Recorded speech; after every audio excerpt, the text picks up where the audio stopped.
Hai Infobankers, ketemu lagi di program Millennials Bertanya. Adanya pandemi COVID-19 ini membuat pelaku bisnis UMKM banyak yang kena dampak karena banyak toko-toko yang tutup dan juga ada pasar yang tutup sehingga omsetnya menurun, bahkan ada juga yang tidak bisa berjualan lagi. Nah, hari ini saya kedatangan tamu yang spesial dan berbeda dari sebelumnya. Kalau sebelumnya kita ngobrol-ngobrol sama para bankir atau dari industri keuangan lainnya, hari ini saya kedatangan tamu yaitu pelaku bisnis UMKM yang bisa survive di tengah pandemi COVID-19 ini. Nah, hari ini sudah hadir bersama kita semua Mbak Nanda Adistiani selaku owner dari Bra and Bra. Halo Mbak Nanda. Halo Mbak Rizka. Apa kabar Mbak? Alhamdulillah baik. Sehat ya Mbak? Alhamdulillah. Mbak Rizka sehat? Alhamdulillah sehat. Mbak Nanda terima kasih sudah hadir di studio Infobank TV hari ini. Sama-sama Mbak. Terima kasih undangannya. Di tengah kesibukannya? Enggak. Tapi lumayan sibuk. Alhamdulillah. Alhamdulillah. Ya, masih ikhtiar di rumah aja. Tetap di rumah aja tapi tetap produktif ya Mbak? Tetap produktif, iya. Mbak Nanda, biar teman-teman tahu nih, Mbak Nanda ini menggeluti bisnis apa dan awal mulanya gimana sih bisa terbentuk bisnis tersebut? Oke, kalau boleh diceritain sih sebenarnya jualan itu kan udah kayak konsumsi pribadi ya buat gue, udah konsumsi sehari-hari. Karena memang dari kecil gue udah bantuin nyokap jualan gitu. Nah, kenapa sih akhirnya memutuskan untuk bisnis gitu, mulai usaha sih sebenarnya? Karena gue nggak pengen jadi karyawan terus, punya cita-cita pengen bangun bisnis, pengen bangun usaha sendiri dan nggak pengen sampai umur pensiun lah jadi pegawai gitu.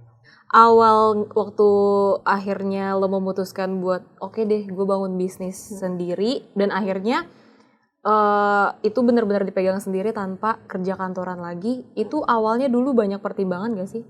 Iya pastinya ya, karena di 5 tahun yang lalu itu sebenarnya mulainya kita nggak langsung yang memutuskan mau usaha apa, pastinya ada riset kecil-kecilan dulu. Dari mulai kita sering jalan-jalan ke mall-mall besar untuk memutuskan akhirnya apa ya, jualan apa nih gitu. Akhirnya saya memutuskan untuk buka toko pakaian dalam karena ya saya perempuan gitu, kita perempuan juga pasti pengennya ibaratnya cantik luar dalam gitu dan nyaman ya gitu. Jadi ya saya memutuskan akhirnya untuk membuka toko pakaian dalam itu gitu. Tadi poin penting sih, perempuan gak harus cantik di luar tapi juga cantik di dalam. Iya, betul banget. Tapi Mbak Nanda waktu awal menggeluti bisnis, awal bangetnya itu berarti masih kerja kantoran? Masih kerja kantoran. Iya. Berarti bisnisnya itu udah berapa tahun sampai sekarang? Sekarang mau masuk ke tahun ke-6 ya. Masuk tahun ke-6, berarti dari tahun 2014. Itu awalnya kenapa sih akhirnya memutuskan untuk jualan itu aja? Kenapa nggak jualan makanan atau yang lainnya? Oke, ya itu tadi ya, karena saya mencari sesuatu yang kira-kira usaha apa yang tidak terkena dampak ketika ekonomi lagi krisis gitu. Nah, pakaian dalam menurut saya salah satunya. Dan gitu. orang juga butuh terus-terusan ya, nggak mungkin nggak butuh. Iya betul, sesuatu yang dibutuhkan oleh masyarakat dan juga kayaknya tidak berdampak ketika perekonomian sedang lemah. Jadi udah gitu. memprediksi gitu ya kira-kira Iya, apa nih iya. gitu. Tapi awal-awal bangun bisnis kayak ada belajar dulu nggak sih Mbak? Maksudnya kayak ngelihat, oh gue ngelihat bisnisnya dia nih kayak gini nih harus gue lakuin, atau bener-bener lo riset sendiri terus lo rancang sendiri, atau ada juga kah yang menginspirasi? Iya pastinya, karena ngelihat toko-toko pakaian dalam brand-brand luar itu kenapa nggak gue tiru juga, tapi dengan harga yang terjangkau gitu. Untuk akhirnya ya memutuskan kita cari-cari desain untuk toko itu dari Pinterest waktu itu. Toko-toko luar, bagaimana cara dia stok barang, terus cara majang ya, display barang itu gitu. Jadi benar-benar belajar dari Google sih waktu itu, memang benar-benar browsing. Terus kita juga ya lewat jalan-jalan ke mall-mall. Berarti benar-benar terjun sendiri ya? Iya, terjun sendiri. Dan akhirnya tercetuslah untuk membuat Bra and Bra ini. Berarti awal pertama buka itu ada toko offline-nya atau online atau offline dan online? Untuk awal kita memang memutuskan untuk buka toko offline sih, gitu. Karena kebetulan pas lagi kita riset, kita nemuin supplier nih, salah satu brand yang cukup ternama di Indonesia. Saya langsung dapat nomor kontak perusahaannya. Lokal ya? Lokal. Tapi barangnya impor. Oh, barangnya impor. Iya, barangnya impor. Berarti kan dulu waktu buka udah langsung buka toko offline. Ya. Kalau boleh kita tahu nih, dulu modalnya berapa sih Mbak awalnya? Untuk modal awal sih sebenarnya cukup terjangkau ya. Yang lumayan kosnya itu besar di sewa, karena kan minimal sewa itu 2 tahun. Nah, karena jadi agen resmi dari brand itu kurang lebih sekitar 100 juta. 100 jutaan modal pertama itu udah sewa toko 2 tahun. Sewa toko 2 tahun dan sama stok barang. Jadi sebelum buka toko resmi offline-nya itu, gue tuh udah nawar-nawarin teman-teman dulu di sekretaris gitu kan. Gue suka ikut bazar-bazar di kantoran gitu. Nah, pas dilihat kok kayaknya bagus juga nih di sini, karena ya memang kebutuhan ya gitu, dan kebanyakan kan orang-orang yang udah nikah pasti seneng banget tuh beli-beli celana buat anaknya yang kayak gitu, buat suaminya. Oh, berarti gitu. produknya ini ada dari umur berapa sampai berapa?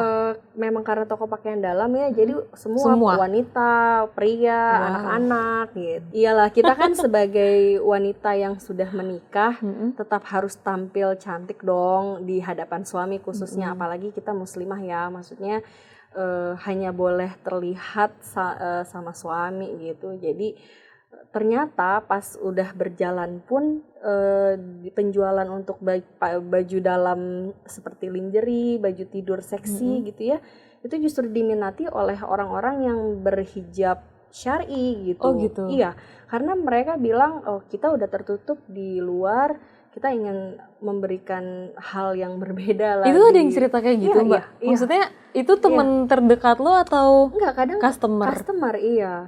Bahkan pernah ada customer laki-laki, dia tuh sampai videoin ke istrinya, mah mau yang ini enggak gitu. Serius? Iya.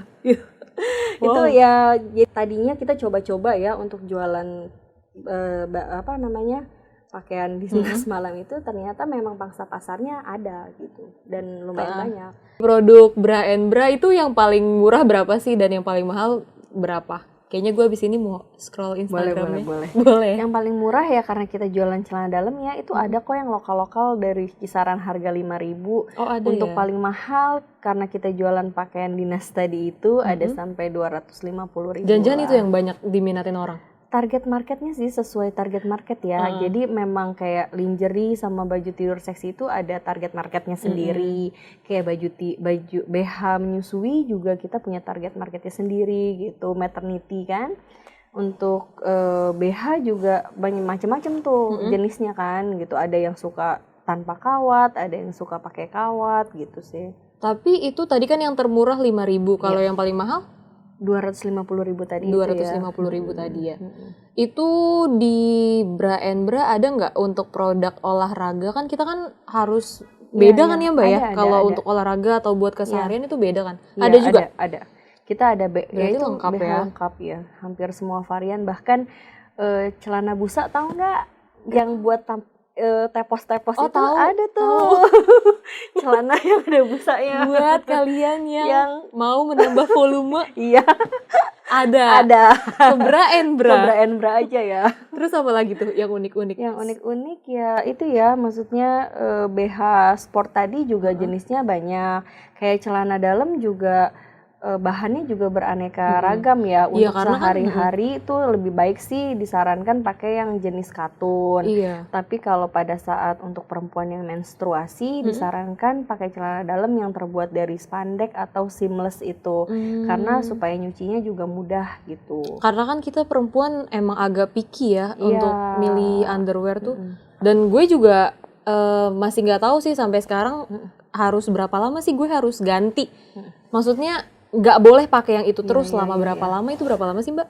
Kalau pakaian dalam sih harusnya dari sisi kesehatan minimal tuh 6 bulan sekali harus ganti. Nggak boleh dipakai lagi Iya, ya nggak yang boleh kemarin itu. walaupun tampangnya masih bagus gitu. Jangan sampai kita ganti pakaian dalam tuh pas udah melar atau kawatnya udah rusak gitu. Lebih baik sih setiap 6 bulan sekali ganti ya, supaya kita nggak tahu itu udah berjamur atau Iya. apa gitu kan. Kalau dibilang berhentilah sebelum kenyang, Nah, ini berhentilah sebelum rusak. melar. Betul-betul. Berhentilah sebelum melar. Jadi walaupun Langsung buang aja pokoknya. nggak usah nunggu melar Iya, ya. betul. Karena emang itu buat kesehatan Buat kita kesehatan juga. Terus Mbak, boleh dikasih tips deh untuk, karena kan di sini kita milenial kan, anak Iya, muda. Terus saya beda nggak sih harusnya gitu? Kalau waktu kita single tuh harusnya underwear yang kayak gimana, atau pas menikah Kalau harus yang kayak gimana gitu? Itu ngaruh nggak sih? Itu sih sebenarnya kalau dari pengalaman pribadi ya, waktu masih single kan badannya masih 45-an gitu. Jadi masih bisa tuh pakai BH-BH fashion yang talinya kecil-kecil gitu ya, biar lucu-lucu, atau yang warna-warni, karena kan dulu juga belum berhijab kan gitu. Nah sebenarnya sih yang udah berumah tangga juga boleh loh pakai yang kayak gitu-gitu gitu kan. Tapi ya balik lagi itu pilihan. Kalau pemilihan underwear, ada yang lebih pengennya nyaman nih gitu ya, berarti dia harus memilih underwear yang nyaman buat dia. Kayak kebanyakan ibu-ibu tuh milihnya yang BH tanpa kawat ya, karena kan dia mungkin sakit kalau ada kawatnya gitu. Tapi kalau untuk yang anak-anak ABG atau anak-anak ya kantoran gitu, kebanyakan sih masih pakai yang BH-BH fashion yang tadi sebutkan itu sih gitu. Paling nanti berubah ketika dia nikah terus menyusui ya. Ada Iya, lagi ya ada BH lagi busui. BH menyusui. Ya itu tadi ya yang saya lihat, yang orang mikirnya pakaian dalam tuh cuma satu jenis. Iya, Ternyata kita tuh, variannya banyak banget pas saya udah terjun langsung di sini gitu. Bahkan ya baru tahu juga ada celana yang busa tadi gitu ya. Ternyata jenisnya tuh beraneka ragam banget gitu. Mbak, gimana sih cara ngatur cash flow-nya biar tetap sehat dan juga barangnya nggak overstock gitu? Yang pasti pencatatan ya gitu. Kita harus benar-benar konsisten untuk mencatat semua barang yang terjual. Juga harus mengatur modal kerja kita antara stok dan biaya operasional. Jangan sampai ibaratnya besar pasak daripada tiang gitu. Jadi lebih besar pengeluaran daripada penghasilan kita gitu sih. Itu aja sih sebenarnya intinya. Kalau kita punya usaha jangan malas catat sih. Jangan gitu. malas catat, Iya. Bahkan sekarang kan udah enak ya. Maksudnya banyak usaha yang bisa dimulai tanpa modal gitu. Jadi reseller, jadi dropshipper gitu. Jadi intinya catat deh. Pasti kalau pencatatannya baik, insya Allah kedepannya baik. Tapi terakhir nih Mbak, ada niat nggak sih mau coba ke bidang lain gitu selain underwear?